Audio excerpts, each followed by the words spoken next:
An exciting first half to be sure. Good afternoon, everyone. I'm Clay Hall, along with the president of Big Bear, Steve Breach. And thanks to Big Bear, we were able to bring you this rebroadcast without any commercial interruption. It's a great way to watch a game. Clay was my first trip to the Rose Bowl, and I quickly learned why they call it the granddaddy of them all. Primo, it has everything. Now at halftime with the game tied at 7 and just 30 minutes of football left, what do you think it was like in that Buckeye locker room? I sat down this week with the man that delivered the halftime speech, OSU head coach John Cooper.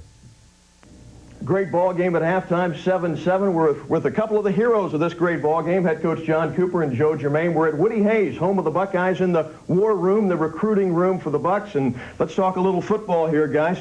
Coach, what do you think? In 7-all at halftime, they get a fluky touchdown, a ball that apparently hit the ground. You worried about that, or what's your thinking? Well, no, I wasn't worried about that, Clay. I felt real good at halftime. I felt like we're playing real good defense. You know, we knew Arizona State was a good football team, and not, you know, until you get in the ball game, you're really not sure how well you're going to match up against them. But as the game started and the game progressed midway the first half, we were pretty much dominating their offense, and we were moving the ball, you know, when we had the ball. So their kicking game was pretty good going in the first half. But I felt like at halftime we were the better football team. I think the best team won the football game. You're playing pretty much lights out defense. You're handling Jake like you want to handle him. Yeah, we're handling Jake. Sean is shutting down their wide receiver. He's all over Poole. I mean, he's up there playing him man-to-man, just taking him out of the ball game. That was one of the great matchups. I thought there were 3 matchups in the ball game. Sean Springs against Poole. I thought Orlando Pace against Derek Rogers, and that was a no contest. Orlando completely dominated that. And then I think thirdly was how well we could protect our quarterback and give Joe and Stanley time to throw the football. But I felt like we played a real good first half. As you mentioned, they got a cheap touchdown. Their touchdown was a very, very cheap touchdown, in my opinion. Joe, what are you thinking? Now it's 7-all. You've played a little bit in the second quarter. Stanley has directed the team on a touchdown drive. Do you know where you stand in the pecking order for the second half? Pretty much halftime at the game was pretty much the same as every other game. We went in and made some adjustments and had a game plan for the second half, and just before we broke out, they just told me that I was the one that was going to go in. Coach, what was the feeling about Joe playing in the second half? Well, we never have any doubts about Joe Germaine all year long. We felt like Stan played well in the first half. We felt like Joe was playing pretty well. The offensive line was giving him time to throw the football. I think something that went a little bit unnoticed in the ball game. First of all, Mike Jacobs, I thought, did a great job as offensive coordinator, mixing up the play calling, keeping them off balance. You have tendencies. Joe Hollis did a great job during the year, but Joe wasn't with us, and the tendencies that Joe had during the year, threw out the window. We threw them out the window when Mike Jacobs took over, and I think Chuck Stobart made a couple of route adjustments there, particularly in the last drive, Joe, and that I don't think sometimes we've given those two guys enough credit.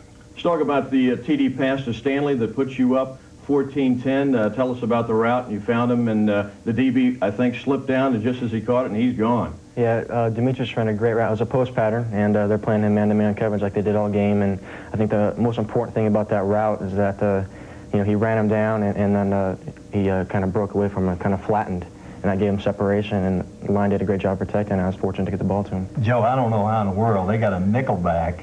They got a nickelback, the freshman, redshirt freshman, matched up against David Boston. I don't know how that happened. I think they got misaligned on that particular play.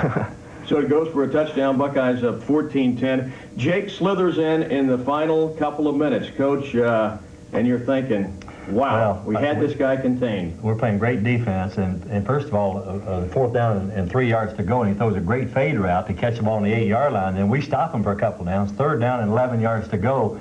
And Plummer made one of the great plays that he's been noted for. He made them all year long. When that happened, Clay, I got to be honest with you, I'm thinking, what in the world do we have to do to win a football game? But thank goodness this guy came off the bench and made a good coach out of me. I'm all of a sudden I can't coach, and we go down the field, and Joe pulls us out and makes a great drive, and now, everybody loves Coach Cooper. Let's talk about the final drive. No qualms there about bringing Joe in to run the final drive because of his passing ability. We're going to drop back, throw the football, and no question in my mind, and Walt Harris felt the same way. Our offensive staff entirely felt the same way. And we even talked to Stanley Jackson. He felt the same way. I've talked to Jack since the ball game was over. No question we made the right decision. Joe does a good job of standing in the pocket, reading the coverage, very, very poised. And that's the thing that I can't believe the poise he had. I'm going to tell you right now, I was nervous. He acts like he wasn't nervous, but I guarantee you Coach Cooper was nervous. All right, there is a story going around that you get the ball in the 35 and you go into the huddle and you make a little speech here. Do you remember what you said? Did you say this is going to be the drive of your life? You know, there was a lot of things said. There were so many things going through all our minds. I can't remember exactly what, but you know, to the terms of it, I kind of instilled in them that we could get this thing done, and I knew we had confidence. It was just a great feeling in that huddle. You could tell that something good was going to happen. Your heart pounding a little extra because you're playing against Arizona State? Not really, not really. You know, once you get in between the lines, you just another game, and the object is to win, and that's the way we approached it. You don't care who that other team is, but I'll tell you what, the secret, in my opinion, the secret of that last drive was the offensive line. They finally went to work and said, hey, let's give Joe time to throw the football. You give a good quarterback time, a good passing quarterback time to set back in the pocket and pick out his second, third receivers. And a couple of those times I know Joe went to his second or even his third choice on the receivers. Looked one guy off and went the other way. The offensive line goes to work, and the receivers, our receivers are going to run good routes. David Boston and Demetrius Stanley both are excellent wide receivers, so I think that was the secret, Joe. What about the two-minute offense? Joe said it's not a lot of the normal procedure.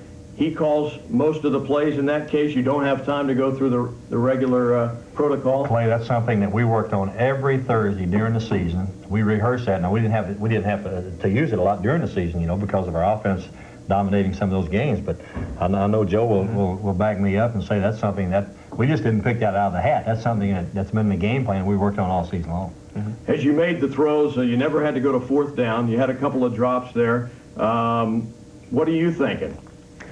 It's kind of our game plan to come in and maybe get completion and then get a couple incompletions just to keep the crowd coming back and make it a little more interesting. But you did go for the drama factor there. You bet. You certainly helped our ratings. There's no question about that. That was part of the game plan. All right, you get down, let's get right to the TD pass.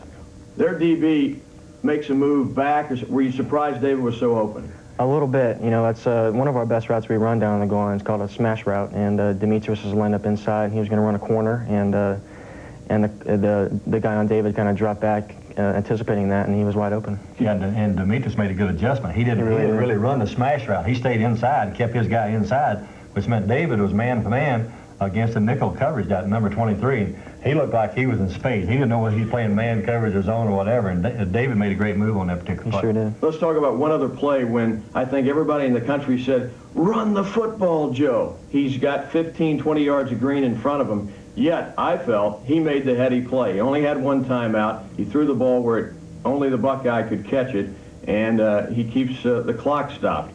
Did you say run the football, Joe? I'm yelling, run, run, run. There's no question about it. I'd rather see him pull it down and run. See, I'm thinking at that particular time, the worst we could do is kick a field goal. A field goal puts us in overtime, and if Joe runs the ball, he might get, well, anyway, looking back, he made the right decision. I'm not going to second guess him. It was a tremendous, tremendous finish. Talk about just the afterglow, the exultation of the moment. Well, it's obviously, I've been in coaching a long time. It's a game I'll never forget. I think it's the greatest victory that I've ever been associated with, and I don't know how Joe feels, but that's how I felt.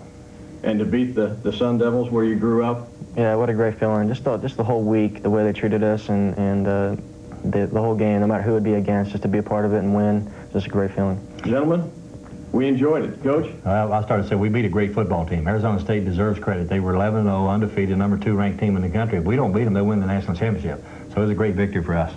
Well, it's been a very pleasant month, certainly in the afterglow of this big win. Congratulations to you, Joe. Coach, thank you for your time. And folks, without further ado, let's take you back to that climatic second.